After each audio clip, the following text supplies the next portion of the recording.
Hello the students, welcome back to organised knowledge channel. और आज की जो वीडियो है उसमें हम डिस्कस करेंगे assessment worksheet 2 for class 7th English subject की ये वर्कशीट है जो आपके लिए 3 सितंबर 2021 के लिए शेड्यूल की गई है। आज की जो असेसमेंट वर्कशीट है बच्चों, उसमें 20 मार्क्स के आपके क्वेश्चन दिए गए हैं। असेसमेंट है आपकी जो आपको करनी है अपनी कॉपीज़ में। सो वर्कशीट शुरू करने से पहले बेटा प्लीज़ चैनल को सब्सक्राइब कर दीजिए, बेल आइकन को प्रेस कर लो ताकि आपको आने वाली वीडियोज़ की नोटिफिकेशन वो समय से मिल जाए। सो देखिए आज की वर्कशीट में क्या दिया गया है, आपको एक अनसीन पैसेज दिया गया है जिसमें से आपको फिर क्वेश्चन जो है वो फाइंड आउट करने हैं। सो अनसीन पैसेज है कि आइसक्रीम जो है वहाँ वो जो है कहाँ ओरिजिनेट की गई थी। Where did ice cream originate. Originate का मतलब कि सबसे पहले कहाँ जो है इसका ओरिजिन हुआ था। 50 years ago people ate ice cream only in the summer. 50 years ago की बात है कि जो आइसक्रीम हो वो केवल समर सीजन में खाई जाती थी। Now it is eaten all the year around. अब ये पूरा साल खाई जाती है। It is originated in the orient centuries before English school boys first tasted it. ठीक है, तो इसका ओरिजिन जो है ओरिएंट सेंचुरीज में, और सबसे पहले जो इंग्लिश स्कूल बॉयज़ हैं उन्होंने इसको फर्स्ट क्या किया था, टेस्ट किया था। Marco Polo saw people eating it there and brought back the idea to Italy. जो मार्को पोलो थे उन्होंने वहाँ पर इसको खाते हुए देखा लोगों को, और ये जो आइडिया है ये कहाँ लेकर आए, इटली में। From Italy the idea was carry to France. Italy से ये आइडिया जो है कहाँ चला गया, फ्रांस में। And it became very popular with the rich in France. और ये जो अमीर लोग थे उनके बीच में बहुत ज़्यादा पॉपुलर हो गया।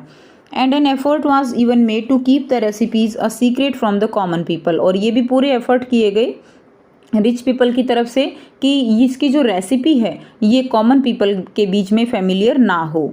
But of course they soon learn about this delicious new food. लेकिन वो जल्दी ही इस डिलीशियस न्यू फूड के बारे में जान गई। And ice cream became popular with everyone. और जल्दी ही आइसक्रीम सबके बीच में पॉपुलर हो गई। Soon it spread all over the world. और जल्दी ही ये पूरे वर्ल्ड में क्या हो गई, फैल गई। The first factory to manufacture ice cream was started in Baltimore Maryland in 1851। और इसकी जो मैन्युफैक्चरिंग आइसक्रीम फैक्ट्री थी, फर्स्ट फैक्ट्री वो बाल्टीमोर मैरीलैंड में 1851 में स्टार्ट की गई। However the real development of ice cream and the ice cream business did not takes place until 900 after 1900 with new development in refrigeration. यानी जब तक रेफ्रिजरेटर नहीं आए तब तक इसका पूरी तरह से डेवलपमेंट नहीं हुआ। ठीक है, और ये जो है लगभग 20th सेंचुरी में इसका डेवलपमेंट हुआ है। When you eat an ice cream, you are getting about as much as calcium, protein, vitamin B as are in half a cup of whole milk, and as much vitamin A and calories as are in 1 cup of milk।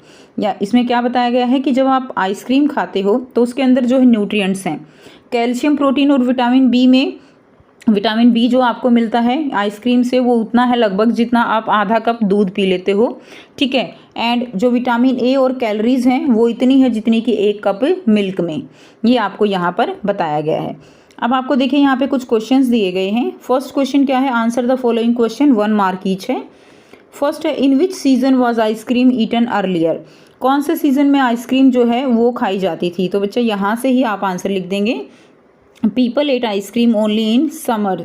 ठीक है, only in summer. तो ये जो आपका question number first का जो है answer हो जाएगा, people ate ice cream only in the summer. यहीं से आंसर लिख दीजिए। सेकंड है, where did ice cream originate. Ice cream कहाँ ओरिजिनेट हुई थी। तो आइसक्रीम जो ये ग्रीन में हमने हाईलाइट किया हुआ है, it originated in the orient centuries before English school boys first tasted it. ठीक है, या it originate in the orient centuries, ये भी आप लिख सकते हो, यहाँ तक भी आप लिख सकते हो, it originate in the orient centuries. ठीक है, यहाँ तक आप इसका आंसर लिख दीजिए। क्लियर। नेक्स्ट देखिए, ये आपका क्वेश्चन नंबर सेकंड का आंसर हो जाएगा। थर्ड दिया गया है, why did the manufacture of ice cream increase after 1900। 1900 के बाद जो आइसक्रीम का मैन्युफैक्चरिंग है वो जो है क्यों, और मतलब क्यों बढ़ गया। तो हमने पढ़ा कि जो रेफ्रिजरेशन के कारण, ठीक है ना, न्यू डेवलपमेंट रेफ्रिजरेशन के कारण जो है इसका मैन्युफैक्चर क्या हो गया, बढ़ गया। ठीक है, तो आइए बेटा करते हैं इसका आंसर। सो यहाँ से आप इसका आंसर लिखेंगे। Why did the manufacture of ice cream increase after 1900? So due to development of refrigerator after 1900 the manufacturing get increases. ठीक है, the manufacture that get increases. तो ये आप थर्ड क्वेश्चन का आंसर लिख देंगे। नेक्स्ट देखिए, फोर्थ क्वेश्चन है आपका, who try to keep the recipes of making ice cream a secret and from home? तो किसने जो है जो आइसक्रीम की रेसिपीज़ है उसको सीक्रेट रखा एंड फ्रॉम होम और किससे? सो आंसर लिखेंगे, rich people try to keep the recipes of making ice cream a secret and from common people. तो जो रिच पीपल थे उन्होंने जो रेसिपी है मेकिंग आइसक्रीम की उसको सीक्रेट रखा और किससे? कॉमन पीपल से। नेक्स्ट क्वेश्चन देखिए, नेक्स्ट क्वेश्चन है question number 5, what nutrients are there in an ice cream? Ice cream में कौन कौन से न्यूट्रिएंट्स हैं? तो आइसक्रीम में आप लिख देंगे बच्चों कैल्शियम, प्रोटीन, विटामिन बी और यहाँ से लिख देंगे विटामिन ए एंड कैलोरीज। ठीक है, तो ये न्यूट्रिएंट्स आप इसमें लिख देंगे। क्लियर?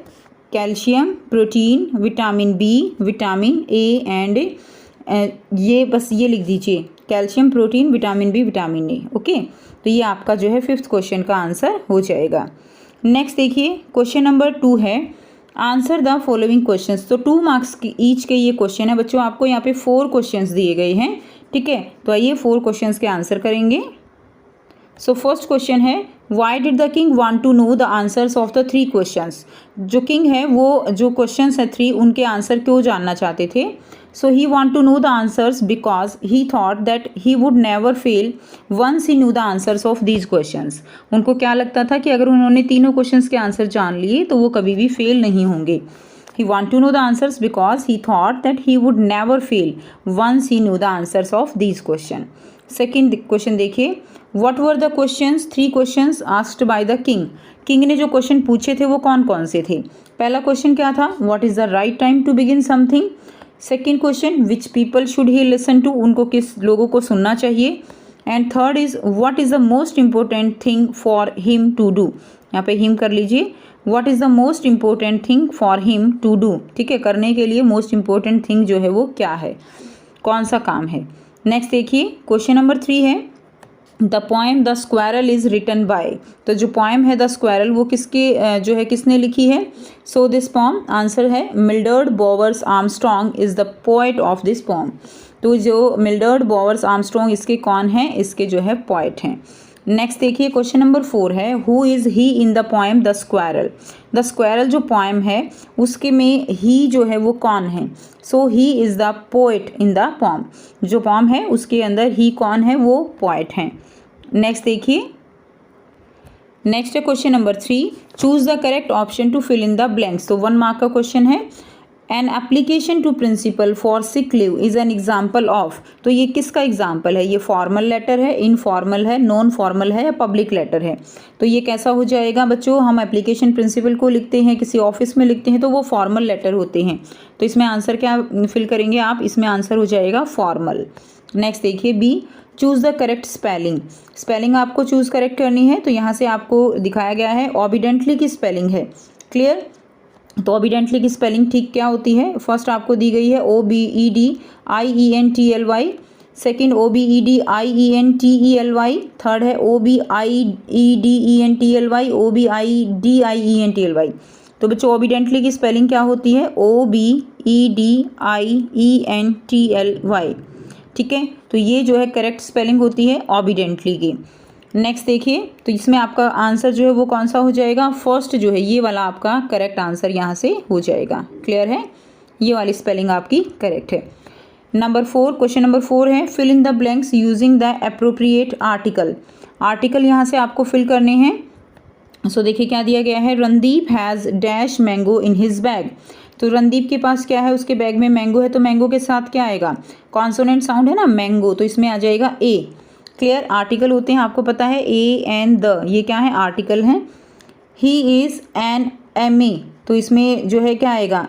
MA आएगा, तो MA के साथ क्या आता है? एन आता है। MP MA MLA इन सब के साथ एन आएगा। He is an MA in history.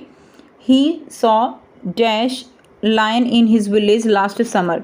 तो he saw a lion, lion consonant sound है, he saw a lion in his village last summer.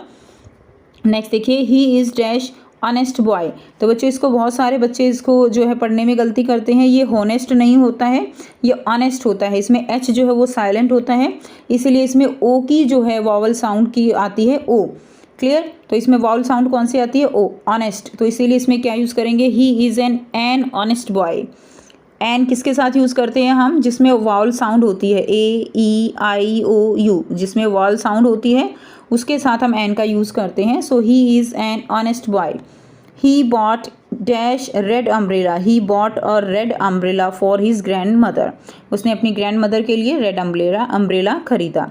ठीक है, तो इस तरह से आप अपनी वर्कशीट कंप्लीट करके अपनी टीचर से चेक करवाएंगे। सो ये थी आपकी आज की इंग्लिश की worksheet, assessment worksheet. I hope सभी को क्लियर है। कोई भी डाउट है तो पूछ सकते हो। वीडियो अच्छी लगी तो प्लीज़ लाइक कर दीजिए, शेयर कर दीजिए और चैनल को सब्सक्राइब कर लीजिए। So thanks for watching students. मिलते हैं नेक्स्ट वीडियो में नेक्स्ट वर्कशीट के साथ। Take care.